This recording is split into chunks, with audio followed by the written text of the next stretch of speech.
Ben uykurum, yurdumdan kaçtım. Sessiz dağlarda izim kaldı. Sevgilim orada, annem orada. Bir ses duymak isterim şimdi. Rüyamda sen varsın her gece. Uyanınca hasret büyür içimde. Adını fısıldarım rüzgara, ama cevap yok gökyüzünde. Özlüyorum her gün biraz daha. Bu hasretle nasıl yaşanır ki? Seni seviyorum diye haykırsam sesim varmaz. Dünya susar belki. Yıldızlarda gözlerini ararım. Kalbimde saklı tek adresin. Annemin sesi yitip gitti.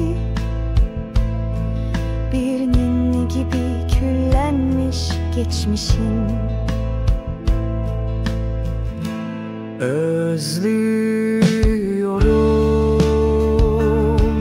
her gün biraz daha. Yollarda düşlerim parçalanır. Seni seviyorum diye haykırsam belki yıldızlar duyar belki.